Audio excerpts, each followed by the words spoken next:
Big storms up here. Our internet has been very unreliable. So that's why I can't put my video on. It just anyway, we've got troubles. Thanks for being here, Tracy.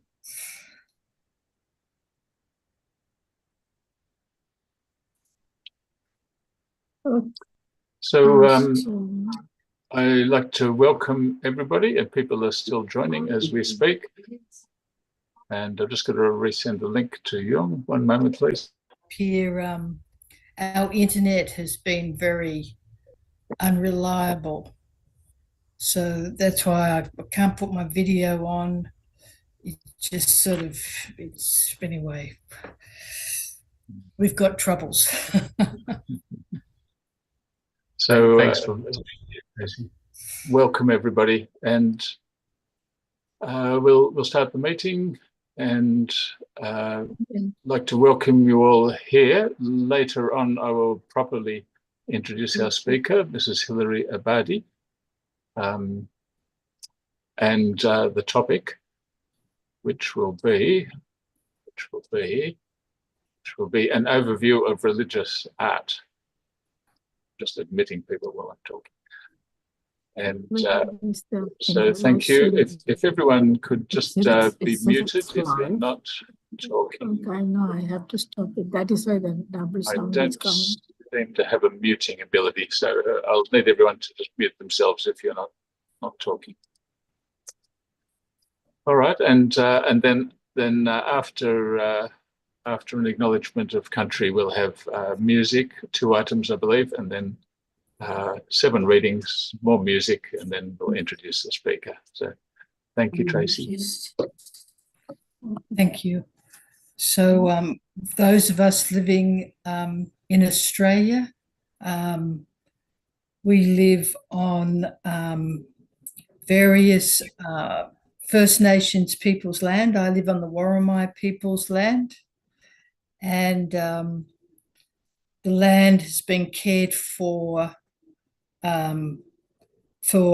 tens of thousands of years, with a commitment to acknowledge that we're part of a creation, and that humans have a responsibility as part of the creation to care for the rest, because we have certain abilities.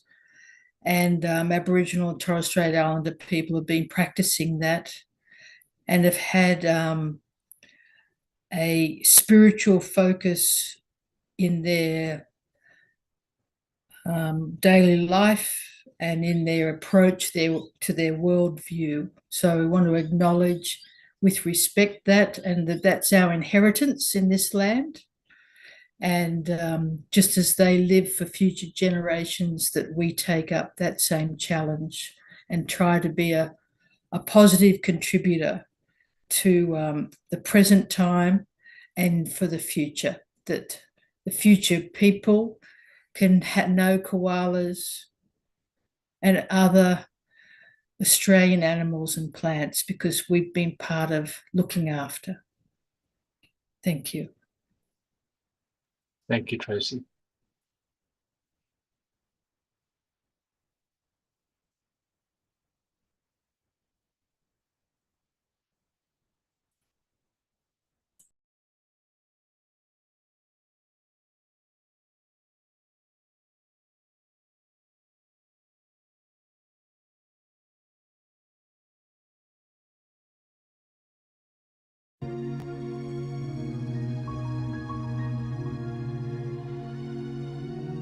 Can you hear?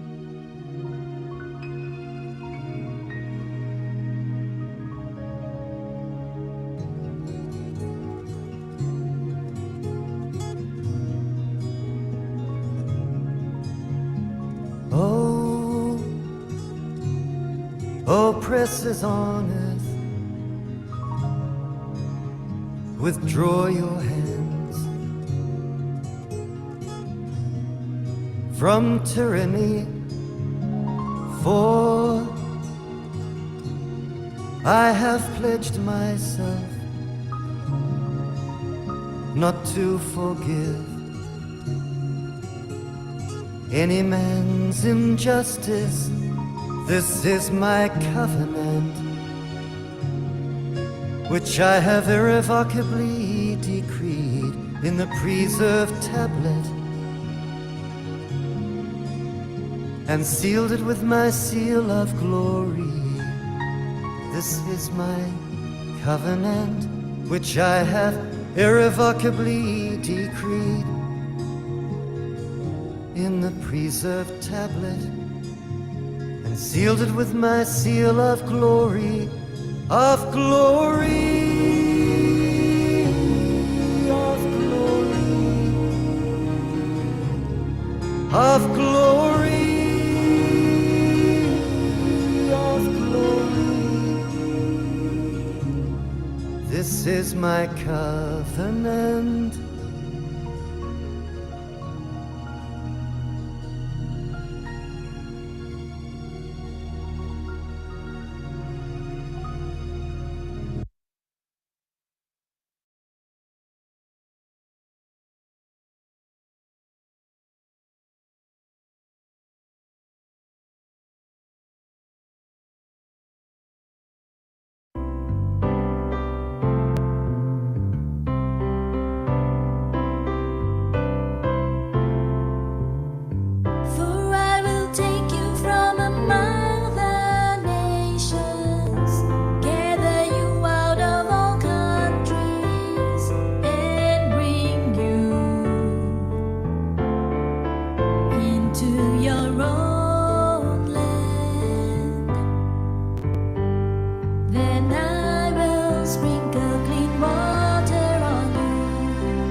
shall be my people, and I will be your God. You shall be my people, and I will be your God.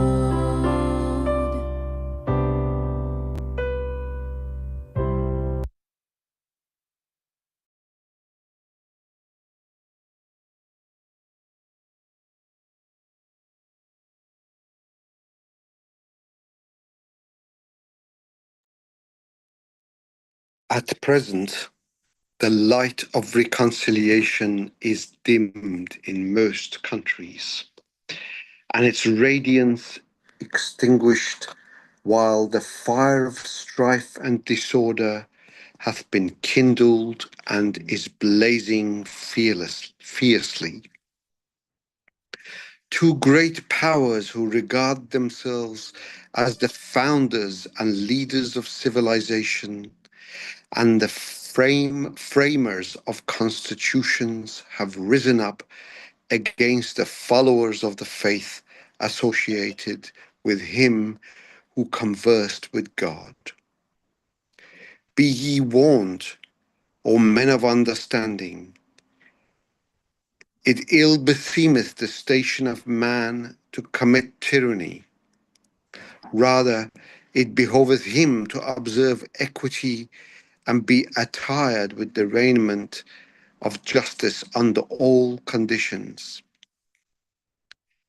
Beseech ye the one true God, that he may, through the power of the hand of loving kindness and spiritual education, purge and purify certain souls from the defilement of evil passions and corrupt desires, that they may arise and unloose their tongues for the sake of God, that perchance the evidences of injustice may be blotted out, and the splendor of the light of justice may shed its radiance upon the whole world.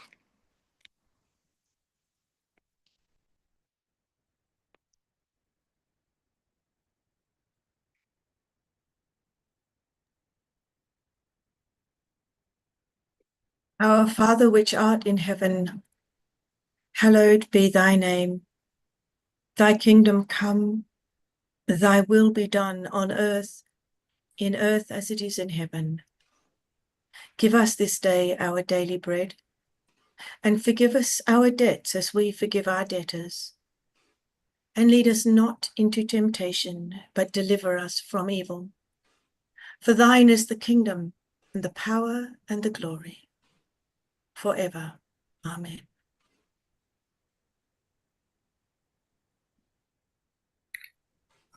Let us behave with others as we would with ourselves.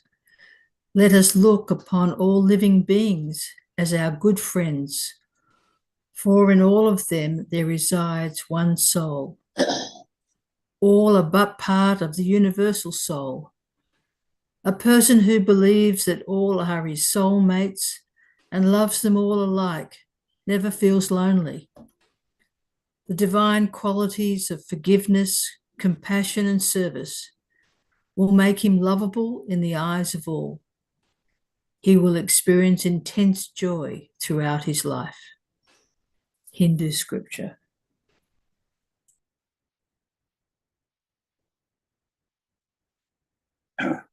May the wise Lord, who reigns at his will, grant to each of us that which he desires. I desire strength and endurance to uphold righteousness. This do thou give me, O devotion, the rich rewards, the life of the good mind. And may the sovereign good be ours, according to as one desires. Bliss may one receive, bliss through thy most far-seeing spirit. O Lord, the wonders of the good mind, which thou wilt give as righteousness with the joy of long life all the days. Zoroastrian Scripture 5.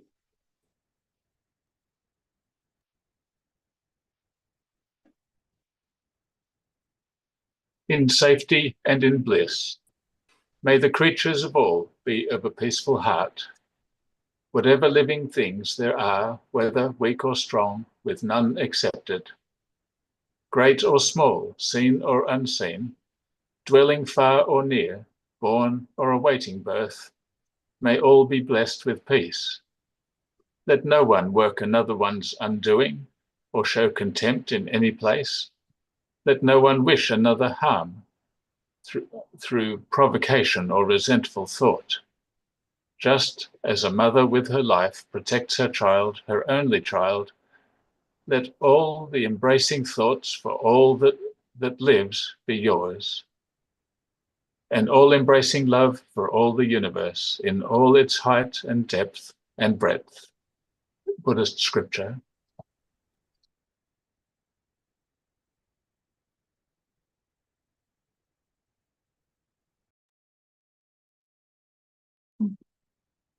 And when ye reap the heartless of your land, thou shalt not wholly reap the corners of thy field, neither shalt thou gather the gleanings of the harvest. And thou shalt not glean thy vineyard, neither shalt thou gather every grape of thy vineyard. Thou shalt leave them deal falsely, neither lie one to another, and ye shall not swear by my name falsely. Neither shalt thou profane thy name of thy God. I am the Lord. Thou shalt not defraud thy neighbor, neither rob him. The wages of him that is hired shall not abide with thee all night until the morning. Thou shalt not curse the deaf, nor put stumbling block before the blind, but shalt fear thy God. I am the Lord. Ye shall do no unrighteousness in judgment. Thou shalt not respect the person of the poor, nor favor the person of the mighty. Be in righteousness shalt thou judge thy neighbor. Thou shalt not go up and down as a talebearer among thy people, neither shalt thou stand against the blood of thy neighbor. I am the Lord. Thou shalt not hate thy brother in thy heart. Thou shalt in any wise rebuke thy neighbor, and not suffer sin upon him. Thou shalt not avenge nor bear any grudge against the children of thy people. But thou shalt love thy neighbor as thyself. I am the Lord.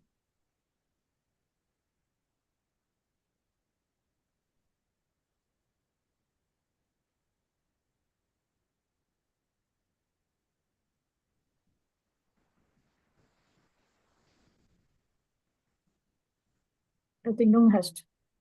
And seeing the multitudes, he went up into a mountain. And when it was set, his disciple came unto him, and he opened his mouth and taught them, saying, Blessed are the poor in spirit, for theirs is the kingdom of heaven. Blessed are they that mourn, for they shall be comforted. Blessed are the meek, for they shall inherit the earth. Blessed are they which do hunger and thirst after righteousness, for they shall be filled. Blessed are the merciful, for they shall obtain mercy. Blessed are the pure in heart, for they shall see God. Blessed are the peacemakers, for they shall be called the children of God. Blessed are they which are persecuted for righteousness' sake, for theirs is the kingdom of heaven.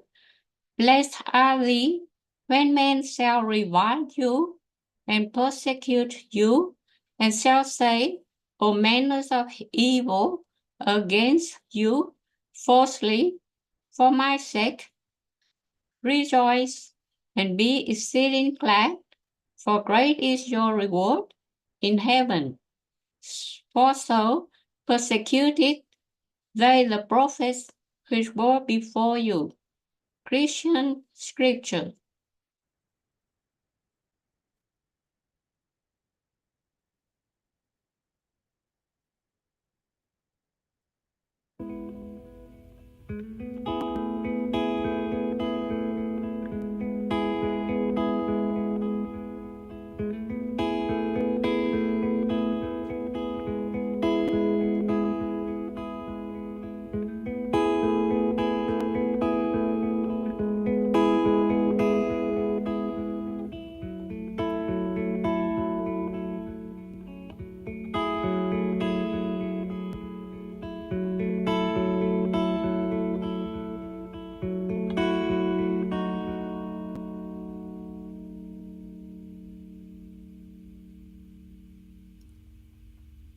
Create in me a pure heart, oh my God, oh my God, and renew a tranquil conscience within me, oh my hope, through the Spirit of power, confirm thou me in thy cause. Oh, my best beloved, confirm thou me in thy cause, and by the light of thy glory, reveal unto me thy path. By the light of thy glory, reveal unto me thy path. O thou, the goal of my desire,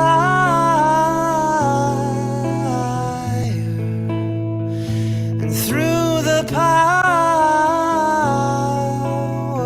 of thy transcendent mind, lift me up unto the heaven of thy holiness, O source of my being,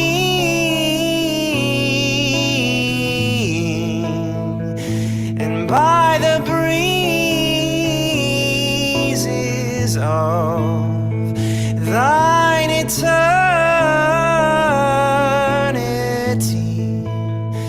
gladden me, O thou who art my God.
Thank you very much to the readers. Thank you for the choice of music.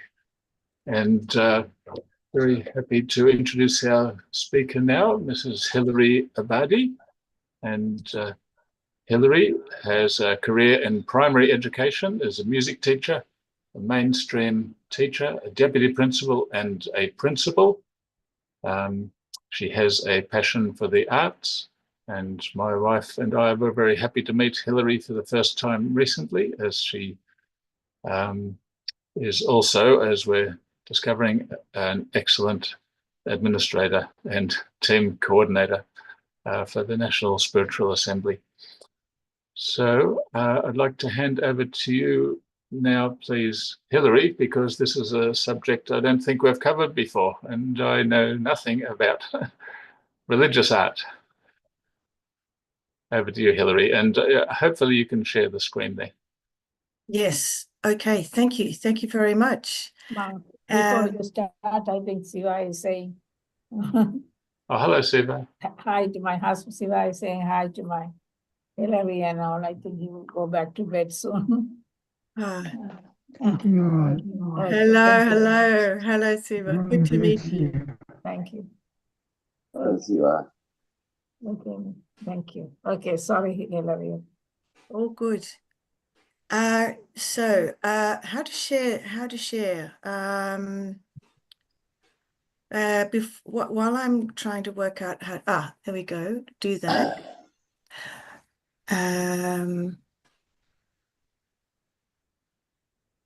What I'm hoping is, can everyone see that? Yes, that's good. Great. Really, because I can't see everybody's little picture, so I'm not going to know if you want to say something. So please sort of throw something out. What I thought we would do, this particular topic is enormous, and so I've only focused on 4 religions, and I'm hoping there's time. And so it's just sort of brief, but if you have some things that you would like to add, please contribute. I thought I'd just do a little overview of the religion, and then we look at some examples of the art. And then if people have some comments or some insights or experience if you have some thoughts from your faith backgrounds that you can contribute, that would be fantastic. I'll just see if I can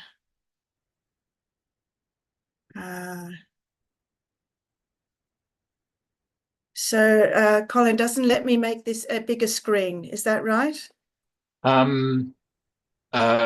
There is a button somewhere, probably under view slideshow or something like that. That's what I do.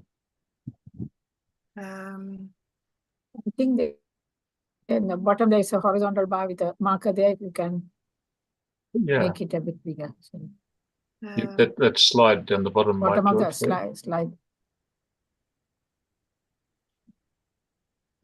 I can see it at the top.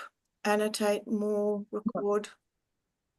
No, just on your slide itself, there is a little horizontal bar with that small marker there. So if you can increase that one. Okay, like this? No. Yeah, no, it's the other way. You have to make. No, there is a horizontal bar at the bottom of the slide. I think Hilary is using that. I'm not sure. Okay. Is it big enough for everyone to see? It's good for me. Yeah. Okay. Yeah, it's fine. Thank you, Hilary. Okay. Beautiful. Okay. Oh, good. That's good. Okay. So I loved these 2 quotes. Albert Einstein saying, all religions, arts and sciences are branches of the same tree. And Emily Carr said, real art is religion, a search for the beauty of God deep in all things. So I thought that was a wonderful way to start. We were going to begin with Hinduism, According to the Hindu view, there are 4 goals of life on earth, and each human being should aspire for all 4. Everyone should aim for dharma, or righteous living, artha, or wealth acquired through the pursuit of a profession, karma, or human and sexual love, and finally, moksha, or spiritual salvation. This holistic view is reflected as well in the artistic production of India. And although a Hindu temple is dedicated to the glory of a deity and is aimed at helping a devotee toward moksha, its walls might justifiably contain sculptures that reflect the other 3 goals of life. It is in such a context that we may best understand the many sensuous and apparently secular themes that decorate the walls of temples. In Hindu art, we often see that there is a fair bit of symbolism, vibrant colors, rich and mythological narratives. There is symbolic representation.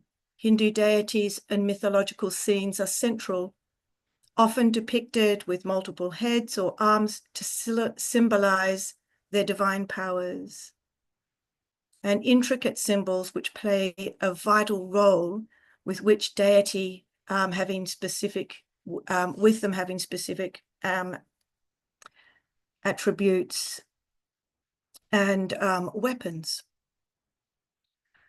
And then the purpose of the art, which is they're created for worship, contemplation, and to convey religious teachings and stories. We often see the lotus flower symbolizing purity and beauty.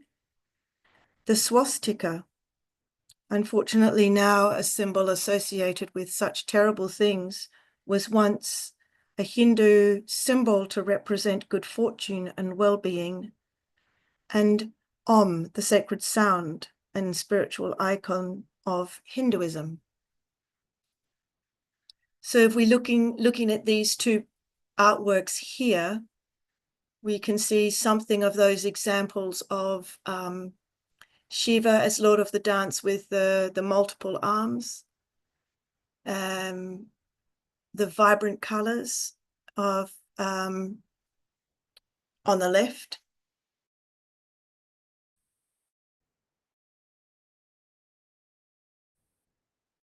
I'm just wondering if there's anybody that has something to contribute, that has some more information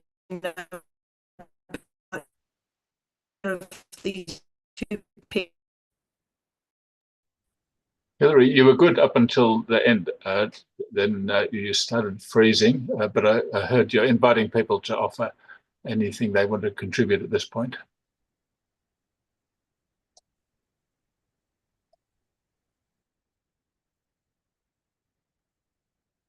I think Hilary will come back. Hi, Hilary.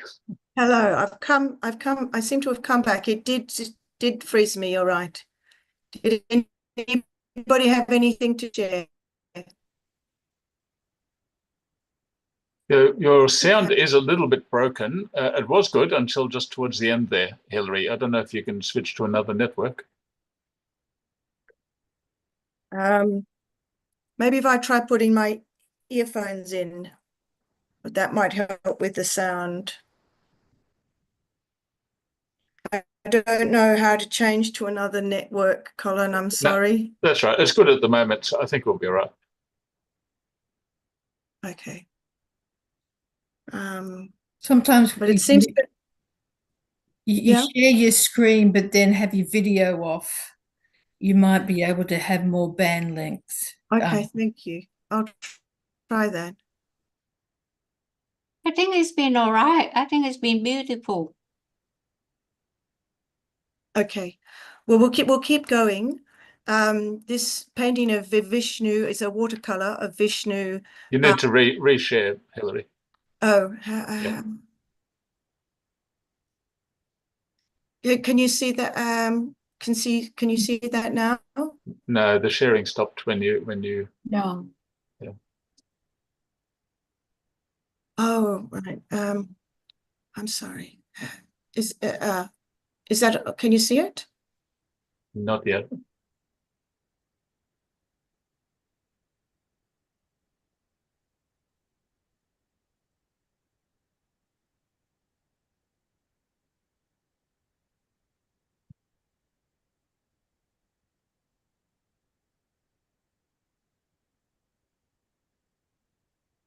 Is that better?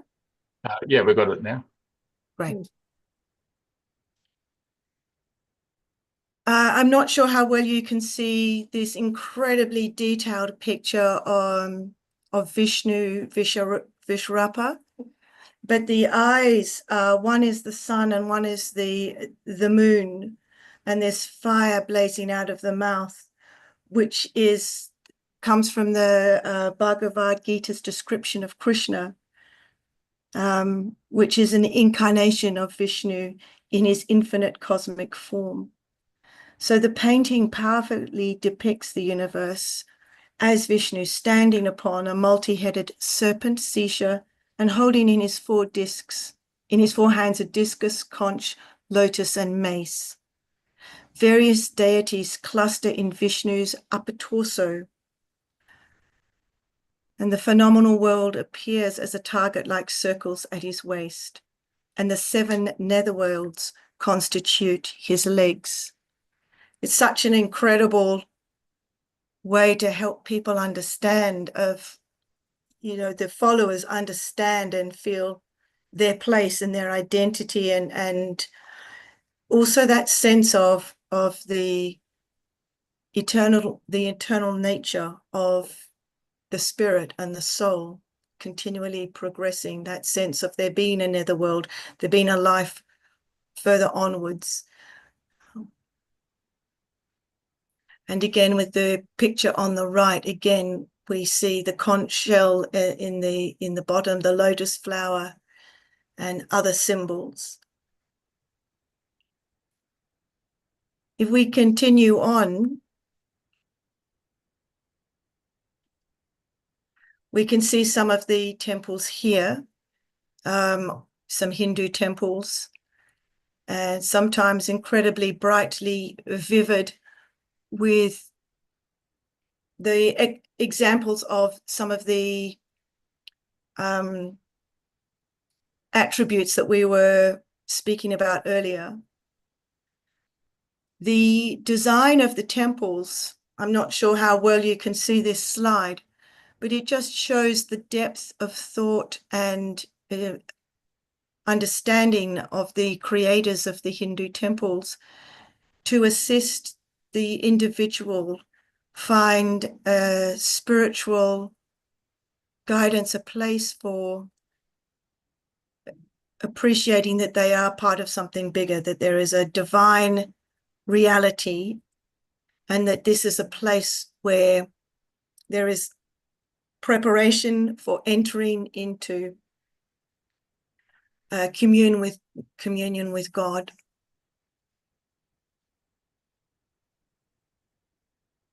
If we have a little bit of a look now at some of the Christian art, we see that in Christianity, it is very, very much a telling a story. There's the stories that would help us, again, be the best that we can be that higher self in our lives. And it used that there is a very rich resource of art in Christian, in the Christian religion, to help people or find that their bigger self, their connection with God through Jesus. So there is an element of devotional art which is focused on that personal intimacy that one would have.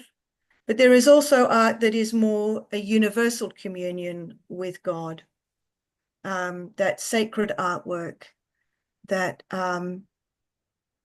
highlights that gulf between the natural and supernatural worlds, and that the church is a place where that veil is, I guess, most thin. It is to assist people in finding that spiritual nourishment.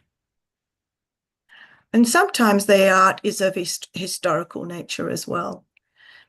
These two pieces, the one on the left, the Descent from the Cross, really relates to that devotional character of the story of when Jesus was being taken down, and you can see his followers, that devotion, that sense of grief and loss and reverence for how carefully they're trying to bring him down from the cross.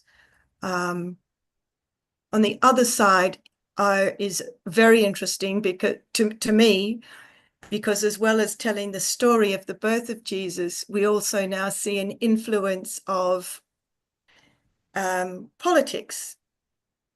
It's called the Adoration of the Magi, which were the wise men, yet front and center in this painting by Sandro Botticelli is the Medici family, who were not around, and they were not the wise men, but this powerful Italian family writing themselves into the narrative of the birth of Jesus.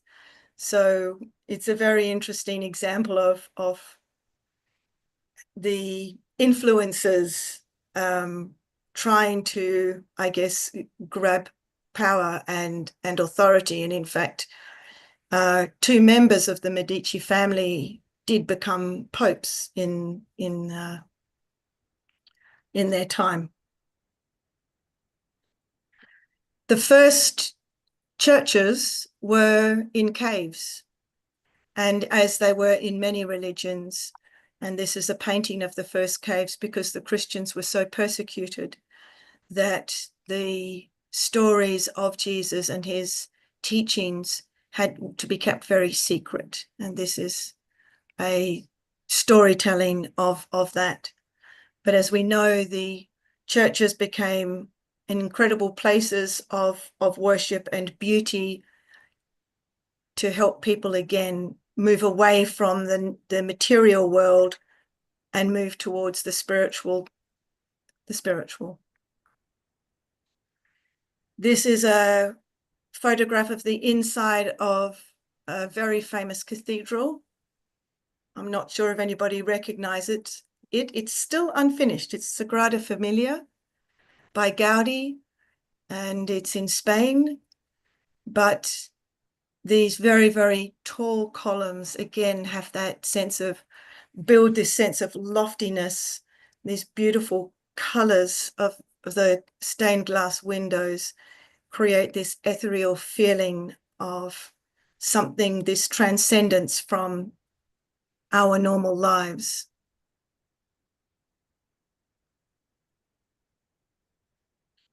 One of the oldest churches on the left is Hagia Sophia, which Amir and I have had the privilege of being able to go inside, where there's beautiful gold mosaics, again, telling the story of Jesus. And then again, the architecture of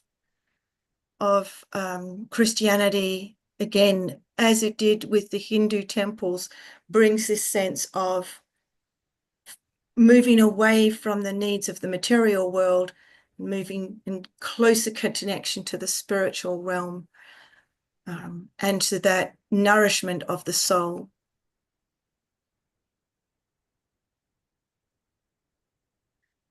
The one on the left, very, very simple, but again, these tall walls that you can see, and then this beautiful church also on the right.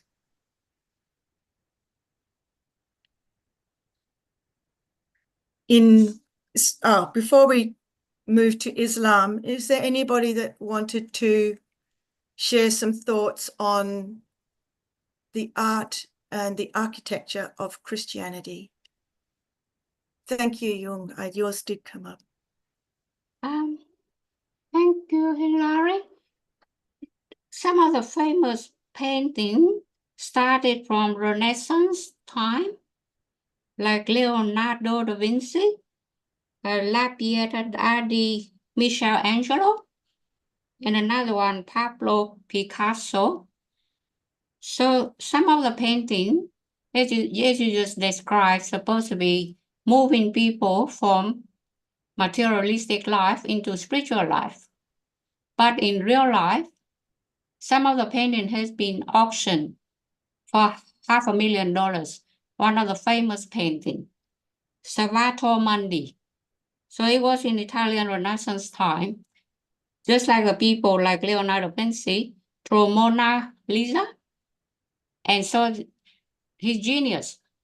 But at the time of his death, he lamented and he said that he hasn't done a good work, that in the understanding that pleased God, and he did not feel happy. So he died in sorry and grief. But in real life, he also some of his paintings, sacred paintings, into money dollars, American dollars. So it is against God, isn't it? That's one thing. And some of the painting or statues or sculpture, if you touch them, people believe you can get some miracle out of them. Because they believe you touch something, you get miracle from the saint or Jesus or Virgin Mary. Will we believe in that sort of miracle? Yeah, they're great points, actually. And that's one of those, I guess, those realities of those incredible artists of the time. And now that once your time is gone, you can't control what happens to and how people might change or turn things into commercialism or for their own personal gain. And yes, I'm aware of, people going and bathing at Lourdes and or touching, like you said, certain statues. It's a really good point, because actually coming into Islam, we see in Islam the start of a real move away from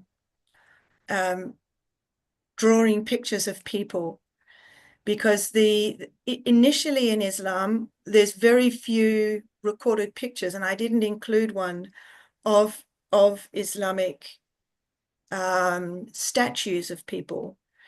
But the initial desire of the artist and the purpose of those pictures was to assist people to display the attributes of honesty and truthfulness and devotion to God, steadfastness. Yet, you're right. I mean, it's turned into people just making money out of the art itself. But it's also, people have become susceptible to turning those things into idols, which Jesus warned us about. Don't turn become idol worship of this statue or of this picture, or even create a representation. I mean, how many pictures of art have Jesus looking like, blonde hair, blue eyes? Yet we know he's come from a Jewish family.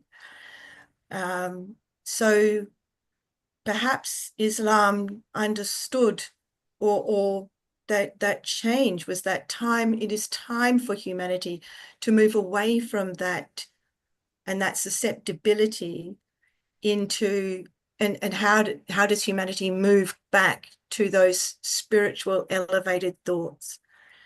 So in Islam, it's moved right away from the storytelling.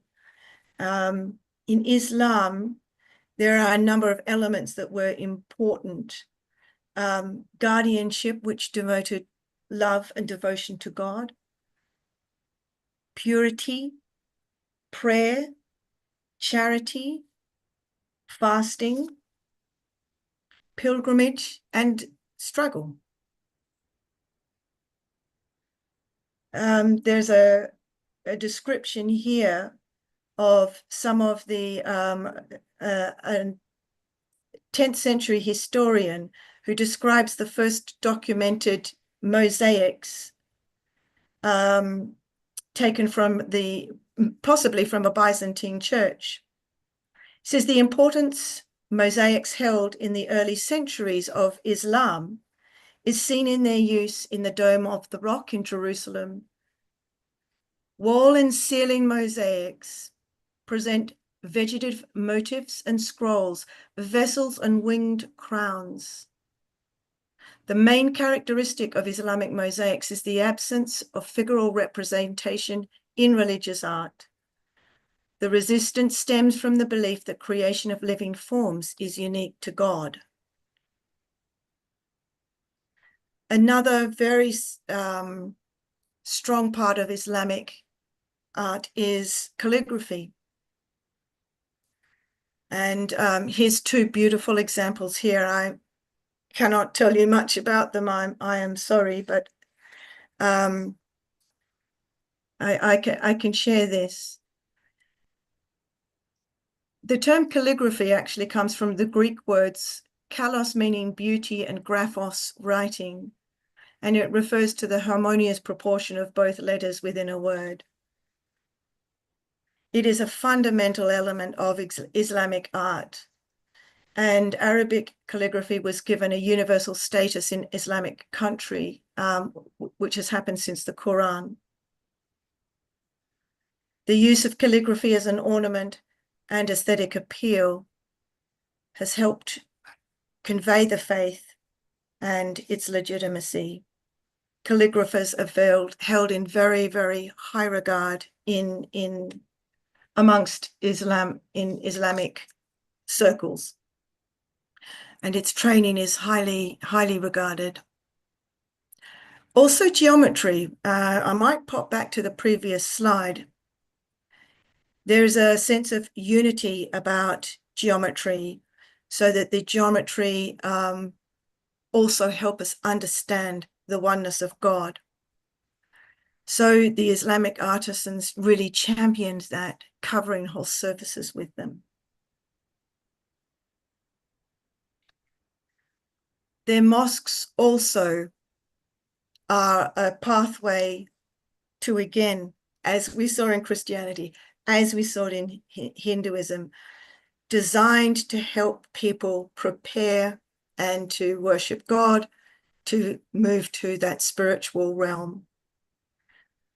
So all mosques will have an open courtyard where you will find a fountain, where you can have water, where there is waters to not just find refreshment, but to also have that cleansing and to prepare yourself so that you are clean before you go into this sanctuary of spirituality. This is another example of a very famous mosque.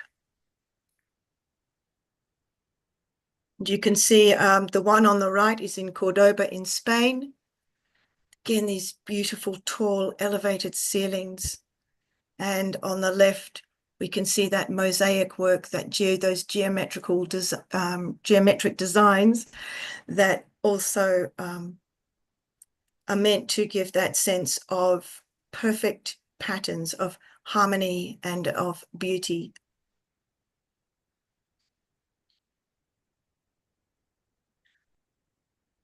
All mosques have also I'm not sure if I'm pronouncing it correctly. Amir might be able to help me. We have, I believe, which is a part of the mosque which points to the most holy place, the Qibla, which is in Mecca.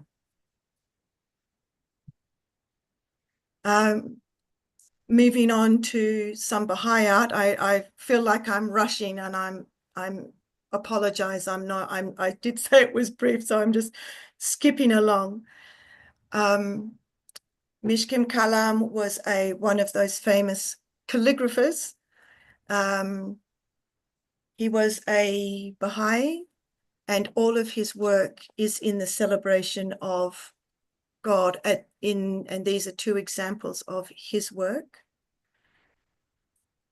In every part of his, on every artwork, he would write, "Lord of calligraphy, my banner goes before, but to Baha'u'llah, a bondsman at the door, naught else am I."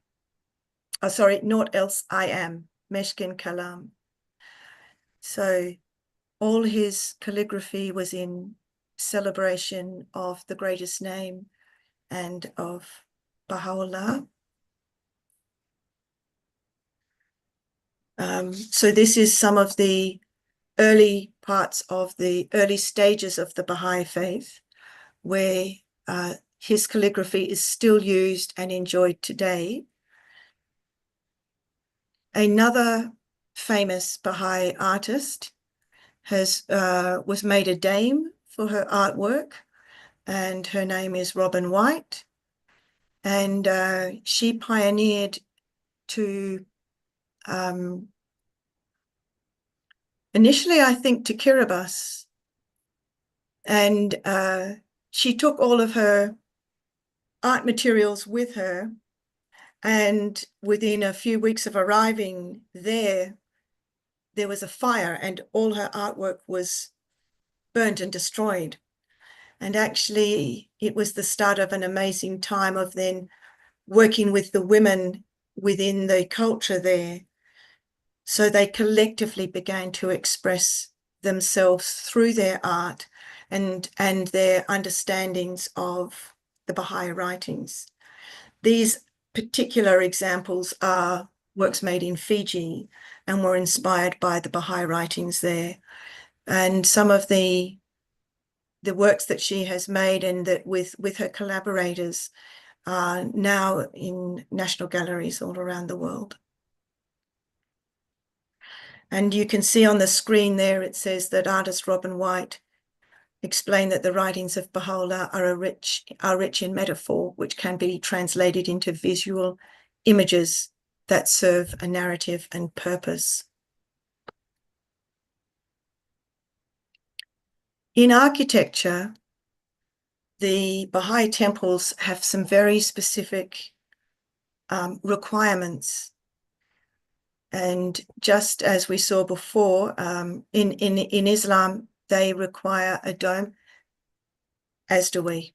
Does the Baha'i faith. There is a dome. There is always 9 sides, and each doorway, each entrance of those 9 entrances represents the other world religions.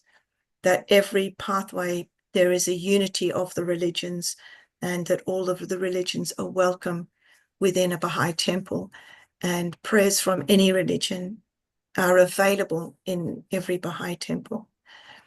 So anyone is welcome to find spiritual nourishment and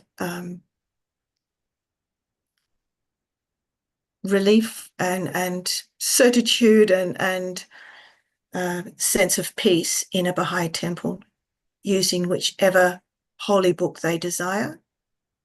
This is the Baha'i temple in India. The most recent temple that has been built is in Papua New Guinea, and this is a version of it here. So each temple is, you can see, yes, there's the 9 sides. Here's the dome.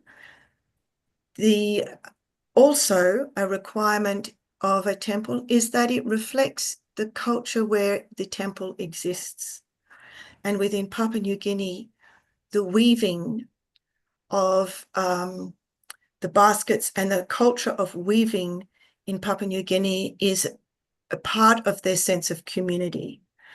And so the element of weaving has been built into the architecture and design of this temple. On the left-hand side is an interior photograph of the temple in Chicago, and on the right-hand side is the temple in Chile. Both of these are known as continental temples, and the first temples that were built in the Baha'i faith one was put on every continent. The Chilean temple was the last of those. you can see an outside picture of the Chilean temple on the right. And on the left is the temple in Uganda, the Continental Temple. And in the center is actually the Australian temple, which is about 100 meters away from where I'm sitting, which I feel very, very privileged to be. And that's in Sydney in Australia. Really, that's the end of my talk. Would love it if people had some comments or thoughts, and I'm happy to move back to any slide if anybody would like that. Thank you, Hilary. That was beautiful.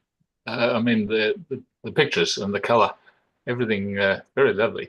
A feast for the eyes, which I normally wouldn't appreciate except for your commentary.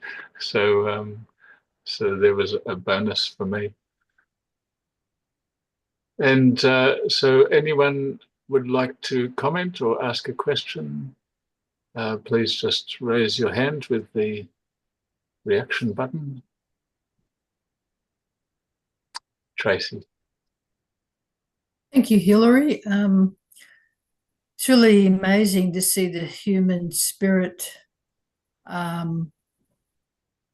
being expressed in all those, the art and the architecture. You know, we sort of, you've really highlighted the importance of architecture to, you know, express that human spirit, and that we are, as you know, that sense of awe that we are a small part in the sort of the grand scheme. And but anyway, it's very interesting. Thank you. Tracy, why don't you say something about the Indigenous Act? You can add to this. Well, the Indigenous art is, you know, it's such an important educational tool.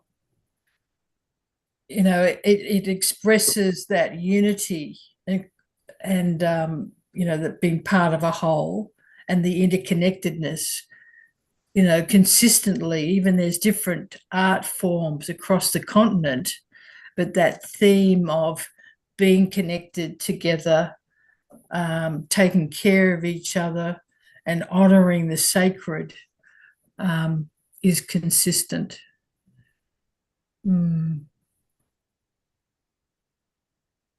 Yes.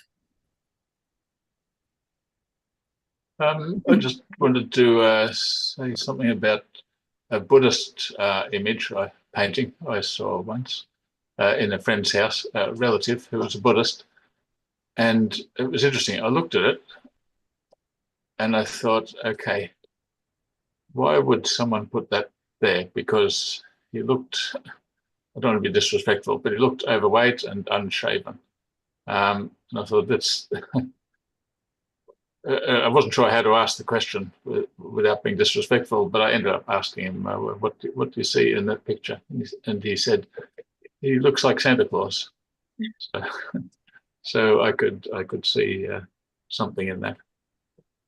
I just needed a bit of help seeing a different point of view. Yeah. Thank you, Colin. Thank you, Hilary. Some of the painting, if you really look into it, it seems to be alive, like the saints and Jesus. And if you really have a spiritual sort of vision, you look into there and you say they seem to be alive.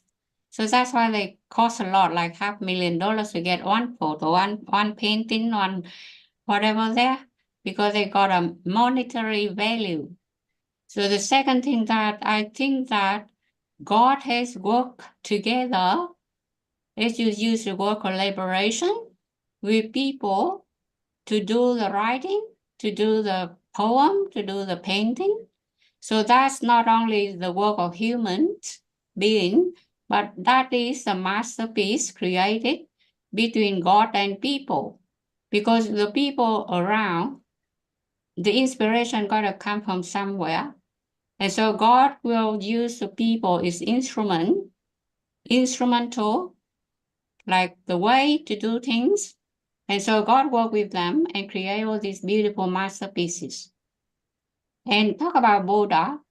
Buddha, if you go to visit the Nantian temple in Wollongong, you will see Buddha got 7 Buddhas, and he sometimes present longevity, sometimes he present beautiful, like beauty, sometimes he belong to wisdom, and he belong to a lot of different good features on earth. So therefore, I never question about how he look. I never question about anything, but you just have to accept, like 7 characters, as I just mentioned: longevity, beautiful, wisdom, clarity, and helpful, and things like that, virtues. So that's, for me, it's okay. Because when we look at Buddha, we don't look about physical things, but we have to look about his universe link, that link to people crown head. The crown is a brain. So until you, like 7 karma, 7 channels, you got to go through every channel, up to the brain, up to the crown. You link with the universe, and from there you can catch Buddha. Otherwise, you couldn't catch Buddha. That's sort of manifestation, but not the top-down control, but the bottom-up link.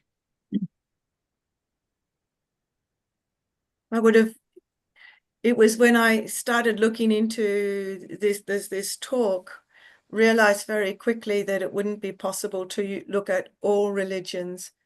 And I guess I think coming back to Colin's point as well, is that sometimes when we do initially look at a piece of art and we don't understand it, I mean, and it's great to us, because actually then you see a new perspective and a new way of looking at it. What for me, was so uplifting was that it's all the same desire. The purpose is the same. It's to assist humanity to draw closer to God. And, and this pathway that we've seen, from the way it's been expressed in the Hindu faith, or in the Islamic faith, the Christian faith, with the Buddhist faith, as Tracy was talking about too, the unity, then the artwork, and I'm sure also, Tracy, I'm not sure if it's in every Indigenous nation, but there's sand drawings to help with the storytelling. For me, because we haven't even touched on storytelling, which is an incredible art form in itself, but all of it to assist people to live a good life, to feel fulfilled, but also in that search for the divine. And I guess it comes back to, again, that Hindu, that you talked about, that stage of reaching that divinity, and in the Baha'i faith, there's the 7 valleys, also that spiritual journey that we have. It's just, I really loved seeing that oneness of idea and oneness of purpose in how to use art. In the faith, does say that art is worship, and that also beauty attracts us. It attracts our hearts. We can learn something through our head, but and when we look at the beauty of the writings, it moves us, just like you said. When people look at a painting, it's like the painting is speaking to them. And that the power of beauty to do that, and to move us in a way that other forms cannot. Thank you, Hilary. Just another quick question, if you don't mind to help me. Talk about unity. We spend billion dollars to establish unity, and then look like it been pulled down again. So people start to do unity again from generations to generations. The more money, $1 billion in, the more that we get nowhere. So now you talk about arts, should we have more people drawing painting that based on a notion of unity? And the second one, we will need very good artists that can convey the meaning and let people understand the meaning of the painting and stop crying for unity and justice. Because I am aware a lot of group of people, they have more justice than anybody else. They have more unity than anybody else. And they always lamenting that they're crying for unity and justice. So we had to balance. We had to balance the picture through the writing, through the arts, through poems. And people need to understand that they have more than they need. Thank you. Thank you, Yung. Roseanne.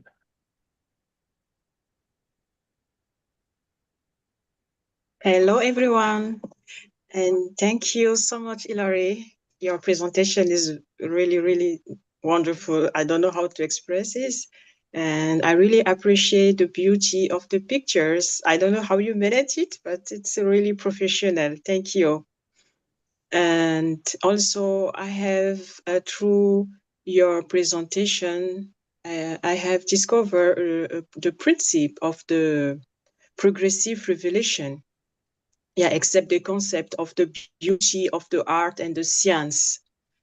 And I'm going to ask a question regarding the principle of the progressive revelation, because we know that through the progressive revelation, we have the concept of the knowledge of God.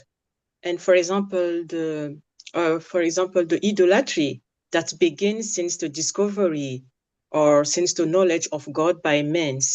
In Africa, it's the same, in Asia, in Europe. Yeah, we know that the first people, they starting by to do the adoration of idols. But today, all those practices are already, forbidden from starting, I think, from Moses, from the time of Moses, all the idolatry was already forbidden. So now, through your presentation, so how we can explain, I don't know, I'm trying to formulate again my question. How we can bring this comprehension to the mankind, that to understand that the development of the humanity can be similar, for example, to the developments of the science. We can see, for example, in the time past, the technology was starting from few things, and today we have now, for example, the IQ, we have when we see, for example, the computers and the smartphones, and it's the same also. And the principle of the progressive revelation can be also compared to the science. So how you can, explain it to the world or to any people, that if, for example, today we are not saying that Buddha or Krishna or Shiva was the other gods. Yeah, those religion, they came from God, but it's just because they are not up to date. Yeah, that was my question. How we can formulate this, or to bring the people to understand this concept? Yeah, that's a big question. I guess it also depends on who the person is that you're speaking to. For someone that loves the arts, maybe that way, but like you said, the science, maybe even looking at how the different religions were taught about hygiene and cleanliness, and how the Jewish peoples were not allowed to eat pork at a time, and then once there was refrigeration, that was okay. But you can see that movement of science, how the religions protected people from when the science wasn't as advanced. But other people, perhaps there's other people that could also speak to this question better than I, because it's a really complex one, and I think one that it depends on who the listener is, I guess. What are their interests, and where is within their interests an example of the movement of sciences and the movement of religions also assisting humanity in moving forward in understanding that science. Is there anybody else that could also add to what Rosine was saying? I don't feel like I'm answering it very well.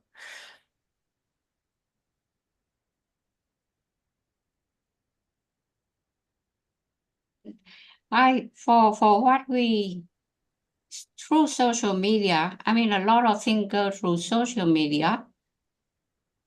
The science now is, it advanced a long time ago, but people went to space. Sputnik, they use sophisticated Sputnik and space and Concorde and everything. So science advanced really, really fast. They could say that they could catch up the angel flying up over the sky.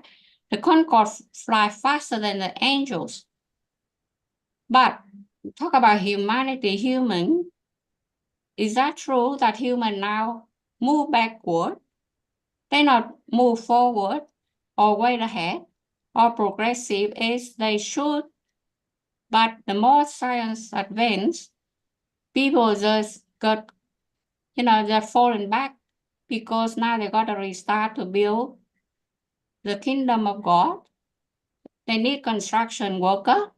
They need to rebuild the whole city. The glory of God, the glory city of God, now all disappear. So human now facing the problem of labor, material, supply, wage increase, wage decrease, a lot of issues. So we actually moving backward, not forward, not progress at all. I mean, according to what you see on social media. So we have to be alert about it. Thank you. And thanks, Rosine, for the question, which we can think about. Pina.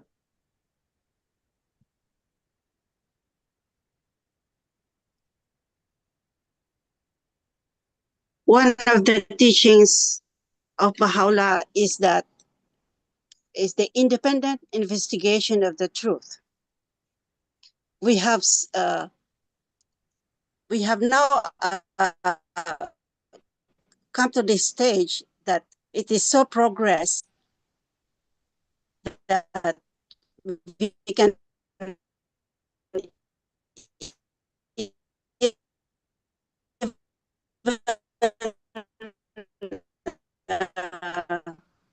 use, for example, AI and explains, answer your questions.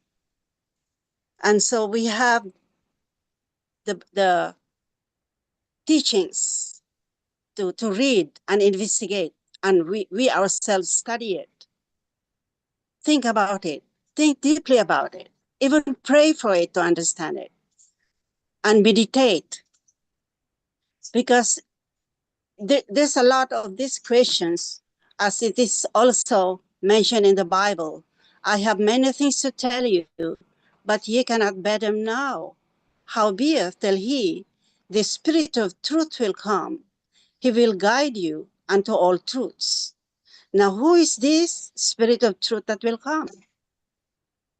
So, this Spirit of truth has now guided us, has written books to explain and answer many questions, like Abdul Baha himself answered this what the Bible said, the prophecies, and what does it mean. He will guide us, as it's mentioned in the Bible, that will be guided unto all truths.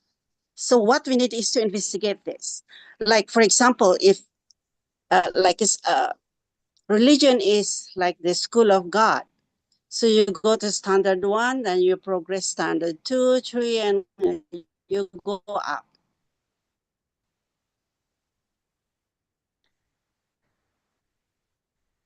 So to be the current principle of the new of this religion is to go under that study, to go to that standard that is current, to investigate it. And this is now in the holy writings of Baha'u'llah, of Abdul Baha, of the Bab. Thank you.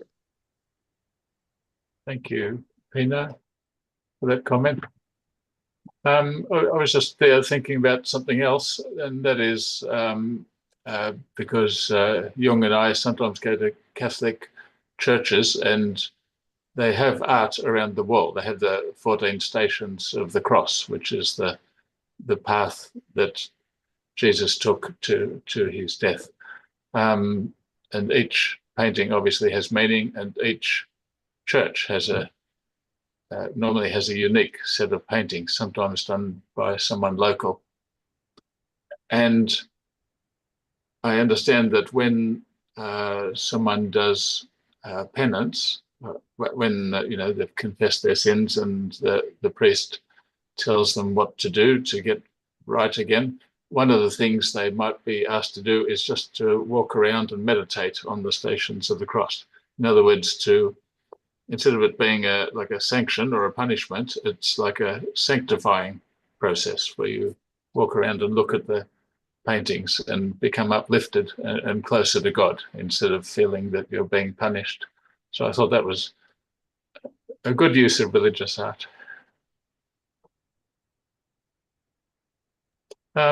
Hilary, you shared a painting which you did. Do you mind if I share it on screen and you can tell us something about it? Is that all right? Yes, absolutely. All right. It means I've got to stop sharing yours. Oh, you've done that. Good. Yeah, and it looks kind of spiritual to me. Well, can you tell me something about it? Yes. I was part of a small team of people, and we were feeling like, Jung has touched on this point a few times about feeling like the world is going backwards. And we felt that we lived in the same city. We felt that the writing of Baha'u'llah, the hidden word, the Son of Being, the sign of love is fortitude under my decree and patience under my trials. And we all went away and using whether it was sculpture or music, responded to that quote. So for me, I chose the nightingale as a bird. The nightingale was often used by Baha'u'llah, and it's quite unusual. It's actually a criminal offense in some countries to try and capture a nightingale, because a nightingale, given warmth and food and complete safety, will kill itself trying to escape because its urge to migrate is so strong. It is not interested in its own personal comfort. Its need to migrate means that it will die trying to escape the cage. And that's quite, that to me, that just beautifully represents, I guess, and individuals also struggle to move away from material to the spiritual, as well as also being its voice is so beautiful. It has more ability to make different sounds than anything else. And the beauty of its voice that Baha'u'llah sort of said, I'm like the nightingale. Don't look at me, but listen to my words, listen to my voice, listen to what I have to say. So there are 7 nightingales, and each one of those represents one of those continental temples that we saw some pictures of before. So that's that. I put the nightingales in there. I put the grevillea, which is an Australian plant, and this particular one is the goldenness of the flowers of this particular plant just look like candles of light. So I included that. I included a cage being broken as that challenge to us as individuals to break through our egos and the cage of ourself, and to let go of the self in our striving to move to a more spiritual place, and through those sort of the 7 valleys to that level of absolute nothingness. And then I put the birds singing to the moon, and there is a very beautiful part in the Baha'i history of Baha'u'llah as he has declared his mission, and he talks about the nightingales singing through the night. And the moon itself has absolutely no ability to give off light. The moon doesn't give off its own light. The moon reflects the sun. Yet sometimes the moon glows so much that you think it is glowing. It is reflecting the light of the sun. So for me, the moon represents what we can be when we turn our hearts, if they're like that mirror, a pure mirror that just reflects the sun as the moon does. It's almost as if we are glowing. So for me, the birds, the love of the birds that are singing, that sing through the night to the light of the moon, represented that love. And again, yeah, Jung talked about it a bit. We're in this really strange time where we see, destruction happening around us. Yet what is building those integrative forces are quiet and humble and gentle, a little bit like the water of, carves the stone, or a gentle leaf and a seed will break through bitumen gently. For me, those were the elements of this picture that ask us to reflect the light of the sun in our daily lives as much as we possibly can. That's the picture. Thank you, Hilary. I didn't prepare you to talk about it, but thank you. I'm glad you did. I did recognize grevillea. I didn't notice the cage, but now I can see it, and it means a lot. You know, each of the birds here stood by itself. It doesn't team up. It's if you go into the Australian workplace, people are supposed to be team up. But this little bird, they work, like each of them have a different sort of look. And so they're not like a family. And then they don't look like a team. That's how I see it. There's diversity for you. Yeah. Well, that was a treat. Thank you, Hilary, for explaining that. You're welcome. Thank you, Hilary. I have to say something about the Hindu temple. The Hindu temple, the architecture and all the structures there, they have a meaning and they tell a story behind them.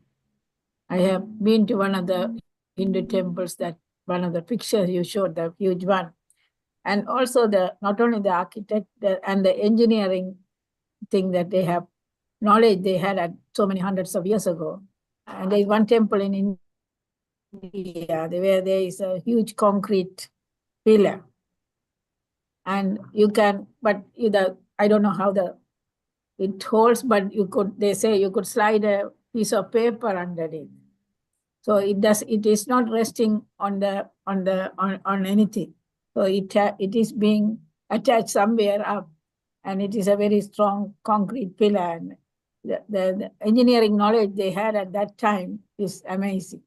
And one of the temples that it's a huge temple, the one you showed, and it's a big, vast area. It's very beautiful. And also some of the Buddhist temples. I have not been in India, but the one in Sri Lanka, and I have been to a few in China.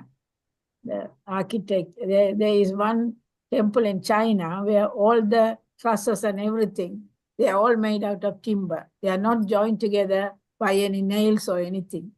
They are all by timber. So it's really amazing. Thank you, Vasanta. Thank you. I want to go into Thank that you very temple. much. Go into that temple Pardon? of the architecture, safety and security. I won't go into that temple. Which temple? The one that, Sorry, I didn't get. architecture secure, safety Yeah, and yeah. everything. It has been standing for many, many years now, so it should be safe for us. Yeah. All right. Would anyone else like to comment or ask a question of Hillary? We normally finish around 8:30 or a little after. I think that was a wonderful talk, and we might draw it to a close. And thank you, everyone, for participating with the questions and comments. Larry, and thank you, Colin. Can I please add on what Hillary just said? Hillary, thank you very much. You mentioned the word destruction, as I could remember. But I know why God didn't do all these things for nothing. You know why? Because when people suffer a lot, start from nothing, go back to square one, everything, then they started to pray to God. When they suffer, then they remember God. They want salvation, they want help, they want a lot of things. But if when they happy and they rich and they wealthy, they probably won't need God. So therefore that's why we have things that happening that not in human wishes. Because they get thrown closer to God if they suffer. That's what I just sort of, when people cry, they talk God. But then when people smile and happy and win $1 million, they probably forgot about God. And then when we said we move from materialistic life to spiritual life, a lot of people have nothing, not anything in materialistic life to move into spiritual life. So that these two different realms, it depends on different countries and different group of people. And if people are so poor and they cannot provide donation or charity either, so they cannot help anyone. So there are many aspects to one issue. Thank you. Thank you. Thank you. And thank you very much, Hillary. That was a great addition to our collection. Oh, Rosine, yes, please. Yes, thank you. I just want to add quick something to what Jung just said. Is very, very important, because we can see that the problem is that the humanity didn't understand that we don't need to separate those two principles, the material and the spiritual. We have to combine them. We have to bring them in harmony. That means we have to learn to live on the divine civilization. For example, that we are not our goal. We came to this world for a purpose, and we have to respect this goal. And one of the side, we have a covenant that we have to respect and to stay loyal to this covenant. But the problem that today we are in this situation is because we have a global movement. And when we see how the humanity moved, we move more on the side of the material, and we abandon the other side of the spirituality.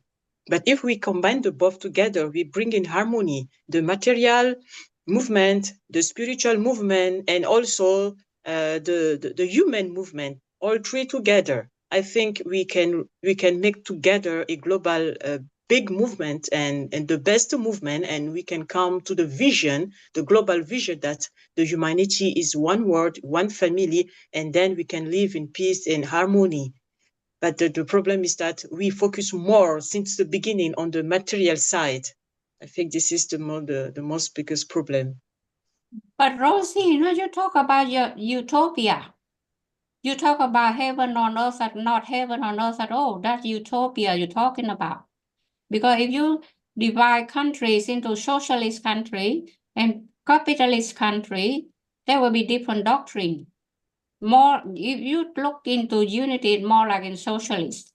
But if you look into individualist, it will be more like capitalist. So you have to understand the political spectrum. So you can't just put everything in one basket. And you talk about the privilege and the non-privilege, and you want them to combine together? That's not happening in this life. All right, Jung, thank you for that. It's good to have different perspectives. Thank you, Rosine, for expressing that one, and you too, Jung, for yours. But anyway, tonight's talk was about religious art, and that was an eye-opener for me. I used to think it was boring. Now I think it's interesting. We're very glad to have been part of changing your mind. Thank you, Hilary. Thank you so much. All right. Thank you, everybody. Bye-bye. Thank you. Thank you. Good night. Thank you, Amit, for joining. This is We are waiting for your educational. presentation. Thank you. Thank Bye. you.